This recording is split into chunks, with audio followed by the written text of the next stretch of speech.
5 years ago, my doctor told me I probably had 5 to 7 years left to live. I was 70 years old, overweight, pre-diabetic, on multiple medications, constantly exhausted and slowly declining. My doctor didn't sugarcoat it. Barbara, if you keep living the way you're living, you're looking at 75. Maybe 77 if you're lucky. Your body is breaking down. I left that appointment devastated, but I was also angry. I'd spent my whole life working hard, raising children, planning for retirement, and now I was being told I wouldn't get to enjoy it? That was unacceptable. So I made a decision. I was going to change everything. And I did. 5 years later, I'm 75 years old. I had my annual checkup last month, and my doctor, the same one who gave me that grim prognosis, looked at my results, looked at me, and said something I never expected to hear. Barbara, if you keep doing what you're doing, you'll probably live to 100, maybe longer. Your biomarkers look better than most 50-year-olds I see. As she said this, a slight smile formed on my face. I'm 75 years old, and I'm in the best health of my adult life. And I did it by changing 7 specific things. Not complicated things, not expensive things. I didn't have the means or time for that anyway. Simple, sustainable habits that science says are the keys to living to 100. When I say this, you might think it's not really possible, but these kinds of tips and tactics exist. Today I'm going to tell you exactly what those 7 things are, because if I could turn my health around at 70, you can too, no matter how old you are. Let me tell you my story. My name is Barbara Mitchell. Everyone calls me Barb. I'm 75 years old, and I live in Asheville, North Carolina, with my husband Tom, who's 77. We've been married for 48 years. We live in the Blue Ridge Mountains, which, as a fun fact, is one of the few areas in the United States with higher than average life expectancy, what researchers call a blue zone adjacent region. We moved here 12 years ago when Tom retired from his career as a high school principal, and I retired from elementary school teaching. I spent 38 years teaching 3rd grade, mostly in Charlotte. I loved teaching, but the work became emotionally draining and increasingly stressful.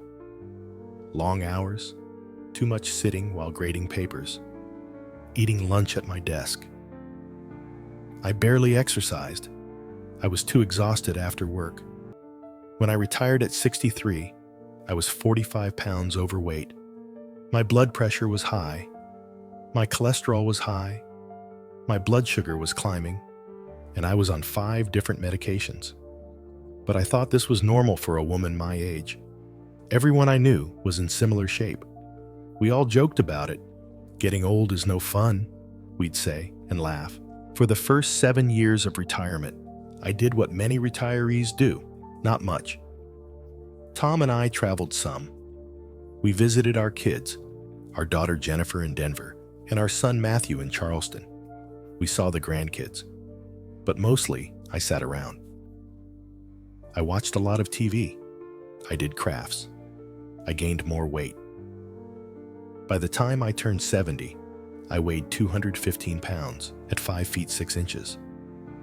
I was constantly tired. I got winded walking upstairs.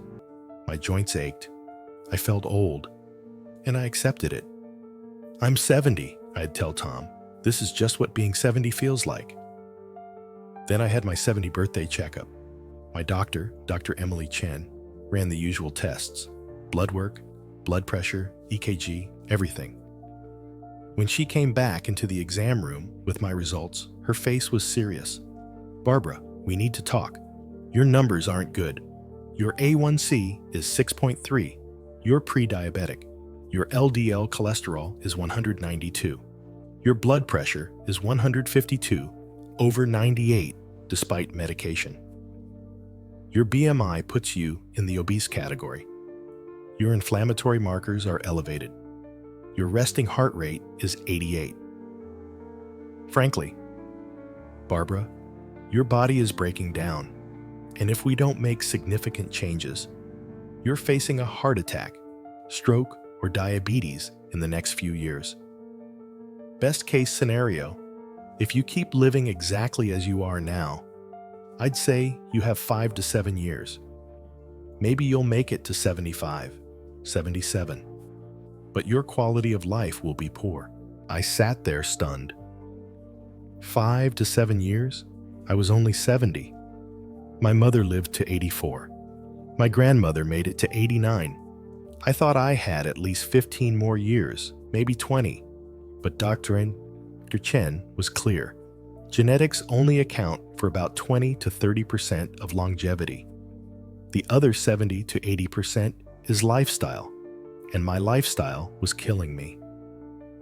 She said something that hit hard. Barbara, you can't control the fact that you're 70, but you absolutely can control how you age from here.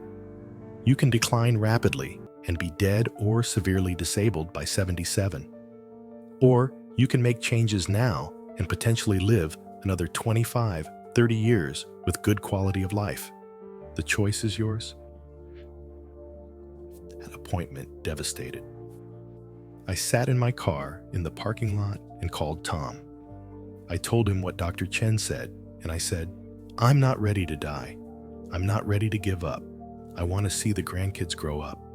I want to travel with you. I want to actually enjoy retirement.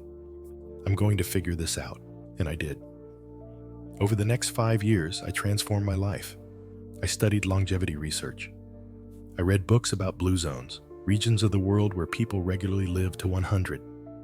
I talked with Dr. Chen about what actually works, and I implemented 7 specific changes. Not all at once. That would have been overwhelming, but one at a time, over months, until they became permanent habits. And these 7 changes added years, maybe decades, to my life. Let me tell you what they are. Thing 1, daily movement, not exercise. The first and biggest change I made was how I thought about physical activity. Before, I thought exercise meant going to a gym, taking aerobics classes, using machines, things I hated and could never stick with. Dr. Chen introduced me to the Blue Zones concept of natural movement. In places like Okinawa, Japan, and Sardinia, Italy, where people routinely live past 100, they don't go to gyms. They just move constantly throughout the day. They do gardening, they walk everywhere, they take stairs, they do physical chores. Movement is built into daily life. So I stopped trying to force myself to exercise and just started moving more. I began gardening seriously. We have a 1/4-acre lot, and I turned half of it into a vegetable and flower garden. Digging, planting, weeding, watering, harvesting, constant moderate physical activity. I walk every morning, not power walking, just a pleasant 30 to 40-minute walk through our neighborhood and the trails around Asheville. I take stairs instead of elevators whenever possible. I park farther away from store entrances. I do housework myself instead of hiring it out. I started a small pottery hobby that requires standing at a wheel, using my hands and core strength. Actually, when I say it like this, it sounds so simple, but when you hear the benefits, you won't think that way. The result? In just the first year, I lost 26 pounds without dieting. My resting heart rate dropped from 88 to 64. My blood pressure improved. My energy increased dramatically. Research from the Blue Zone shows that people who move naturally throughout the day, not intense exercise, just constant moderate movement, live longer than people who work out hard for an hour but sit the rest of the day. Our bodies were designed to move constantly, not to sit for 23 hours and exercise for 1. Thing 2, plant-forward diet. The second major change was how I ate. For 70 years, I ate a standard American diet. Lots of meat, processed foods, fried foods, sugar, white bread. Dr. Chen showed me research from Blue Zones showing that the longest living people in the world eat mostly plants. Not necessarily strict vegetarian, but about 80 to 90% of their calories come from vegetables, fruits, beans, whole grains, and nuts. Meat is a small side dish, not the main event. I didn't go vegetarian. I wasn't willing to give up meat entirely, but Tom and I completely restructured our meals. Now, vegetables and beans are the main part of every meal, and meat is a small addition. Breakfast is usually oatmeal with blueberries and walnuts, or eggs with lots of vegetables. Lunch is a big salad with beans or vegetable soup with whole grain bread. Dinner is something like bean chili with a small amount of chicken, or stir-fried vegetables with tofu and a little fish, or lentil curry. We eat meat maybe 3 or 4 times a week, and when we do, it's a 3 to 4 ounce portion, not a big steak. We eliminated almost all processed food. No more frozen dinners, packaged snacks, soda, fast food. We cook almost everything from scratch. We shop the perimeter of the grocery store. Produce, whole grains, beans, fish, and avoid the middle aisles full of processed junk. The impact was dramatic. My A1C dropped from 6.3 to 5.3. I'm no longer pre-diabetic. My LDL cholesterol went from 192 to 96. I lost another 13 pounds without trying, and I feel better. More energy, better digestion, clearer thinking. Thing 3, strong social connections. This one surprised me because I didn't realize how isolated I'd become. After I retired, I lost daily contact with colleagues and students. I spent most of my time alone or just with Tom. I didn't have a strong social circle. Dr. Chen told me that research consistently shows that social isolation is as deadly as smoking 15 cigarettes a day. Loneliness literally kills people. In blue zones, people have strong, lifelong friendships and are deeply embedded in community. That social connection is a major factor in living to 100. So I made a conscious effort to build social connections. I joined a book club that meets twice a month. I started volunteering at a local elementary school one morning a week as a reading tutor, where I made several friends. Tom and I joined a hiking group for seniors that does easy hikes every Saturday morning. We reconnected with neighbors and started having regular dinners with 2 other couples in our neighborhood. I call my kids and grandkids more often. Really talk, not just quick check-ins. I make an effort to have meaningful social interaction every single day, even if it's just chatting with someone at the farmer's market or having coffee with a friend. The difference is profound. I feel connected, engaged, part of something. And research backs this up. Studies from Harvard's study of adult development, the longest-running study on happiness and health, show that strong relationships are the #1 predictor of long, healthy, happy lives. More than money, more than fame, more than anything else. Thing 4, a purpose. Every morning. In Okinawa, there's a concept called ikigai, your reason for being, your purpose for waking up in the morning. Research shows that people with a strong sense of purpose live up to 7 years longer than those without one. When I retired, I lost my sense of purpose. Teaching had given me identity, challenge, accomplishment. Without it, I drifted. I had no reason to get up in the morning other than to kill time until I died. Dr. Chen asked me, "Barbara, what's your ikigai? Why do you get out of bed?" I didn't have a good answer, so I spent time figuring it out. I realized my purpose is threefold: being present for my grandkids and leaving them a legacy, serving my community through volunteering and tutoring, and continuous learning and creating through gardening and pottery. Now, I wake up every morning with a clear sense of purpose. I'm making handmade pottery bowls for my granddaughter's wedding. I'm planning next season's garden. On Wednesdays, I'm helping a struggling second grader learn to read. I have reasons to get up, engage with the world, contribute. The shift from waiting to die to living with purpose has been transformative for my mental health and, I believe, my physical health too. Studies show that a sense of purpose reduces the risk of Alzheimer's, heart disease, and premature death. Thing 5. Daily stress management. I used to think stress was just part of life. You deal with it, you push through. But chronic stress is toxic. It raises cortisol, increases inflammation, damages the cardiovascular system, and accelerates aging. In blue zones, people have daily rituals for downshifting: prayer, meditation, naps, happy hours with friends. They build stress relief into every single day.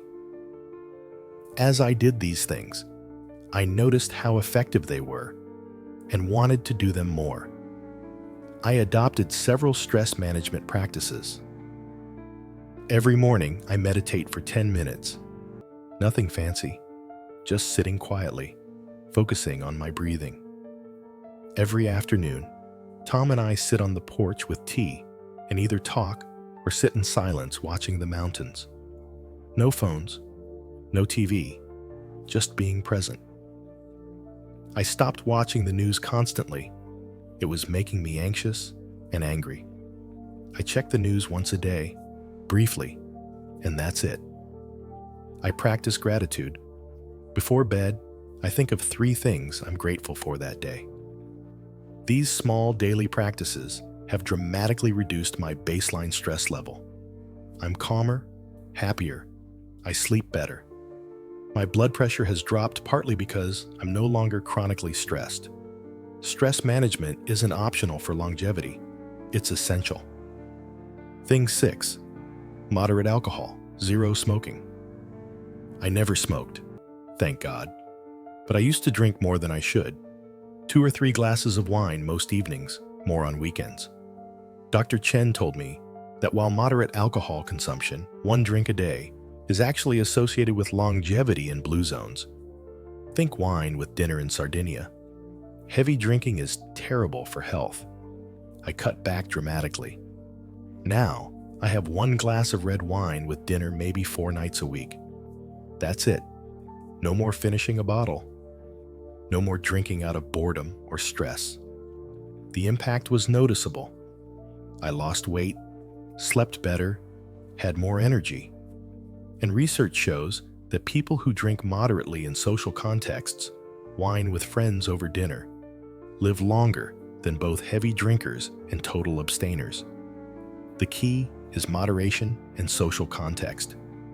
Not drinking alone to numb out. Thing 7. Quality sleep. Consistently.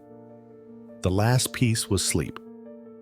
I used to stay up late watching TV, sleep poorly, and wake up tired. Research shows that poor sleep is linked to every major chronic disease: heart disease, diabetes, Alzheimer's, cancer. In blue zones, people prioritize sleep. They go to bed early, sleep 7 to 9 hours, and wake naturally. I completely overhauled my sleep. I go to bed at 10 p.m. every night, no exceptions. I wake up naturally around 6 a.m., no alarm. That's 8 hours. I made my bedroom dark, cool, and quiet. I stopped using screens an hour before bed. I read instead. I keep a consistent schedule, even on weekends. The result? I sleep deeply, wake refreshed, have energy all day. My doctor said that improving sleep quality alone probably added years to my life, because sleep is when your body repairs damage and clears toxins from your brain. The results, 5 years later. 5 years after that devastating doctor's appointment, I'm 75 years old and healthier than I was at 55. I weigh 175 pounds, lost 40 pounds total. My A1C is 5.1, normal. My LDL cholesterol is 94. My blood pressure is 122/76, normal without increasing medication. My resting heart rate is 60. My inflammatory markers are low. I'm on half the medications I was on at 70. I have energy. I feel strong. I'm happy. And my doctor, Dr. Chen, told me at my last checkup, Barbara, you're a walking advertisement for what lifestyle change can do. Your biological age, based on your biomarkers, is probably closer to 60 than 75. If you keep this up, there's no reason you can't live to 95, 100, maybe longer. You've added years, probably decades, to your life. It's never too late. I started at 70, when most people think you're too old to change. But the research is clear.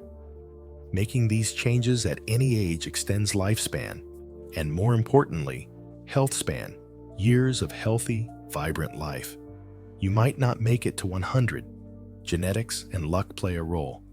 But you can dramatically increase your odds, and more importantly, ensure that whatever years you have are high quality. If this resonates with you, leave a comment. What's one change you're going to make today? Share your story. And if you know someone who thinks it's too late for them, share this video. It might be the inspiration they need. Subscribe for more stories about living well in our later years. Remember, it's never too late. Your best years might still be ahead of you.